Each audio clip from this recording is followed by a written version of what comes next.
On July 19th, 2021, the FASB issued ASU 2021-05, which would require a lessor to classify a lease with variable lease payments as an operating lease when certain criteria are met. Before the release of this ASU and these amendments, sales type and direct finance leases by a lessor with significant variable payments may have resulted in a day one loss even when the overall economics of the arrangement were profitable.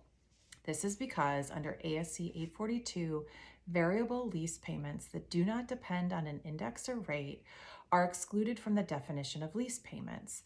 And so when a lessor is going to recognize its net investment in the lease, it cannot include variable payments. So the net investment of the lease may be lower than the economics in the arrangement. And when it is lower than the underlying asset, which is required to be derecognized at commencement of the lease in these arrangements, that's what produces this day one loss.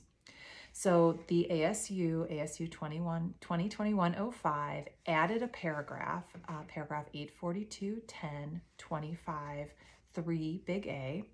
And under this paragraph, it requires a lessor to classify a lease with variable lease payments that do not depend on an index or rate as an operating lease if at lease commencement it would have otherwise had a selling loss.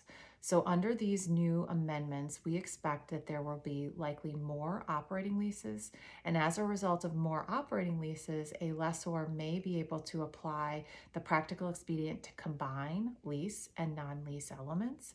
And also, it possibly could identify more successful sale leaseback transactions because the ensuing leaseback would be an operating leaseback. So something to keep in mind if you have transactions similar to these.